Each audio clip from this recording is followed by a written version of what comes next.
خبر ظهور علني لزوجة وليد الركراكي الشقراء والتي خطفت الأنظار بجمالها الخارق، والجمهور ملكة جمال بدون منازع.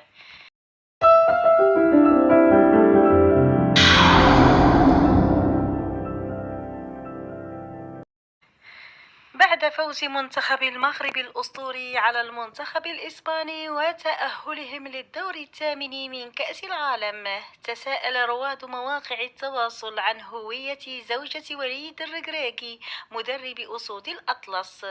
وزاد البحث عن زوجة المدرب المغربي الأصل بعد انتشار صور للعديد من اللاعبين المغاربة وزيادة شعبية المدرب ودخوله التاريخ بعد إيصال منتخب بلاده لهذا الطور.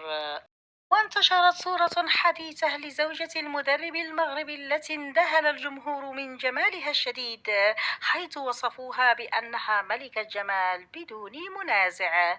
وأعاد نشطاء على موقع التواصل الاجتماعي لمقتطف من اللقاء المباشر الذي جمع وليد الركراكي مع الإعلامي أسامة بن عبد الله، حيث كشف هذا الأخير عن جنسية زوجة وليد الركراكي. وتفاجأ الجميع بكون زوجة المدرب المغربي من أصل جزائري تعرف على بعضهما في باريس حيث نشأ وترعرع.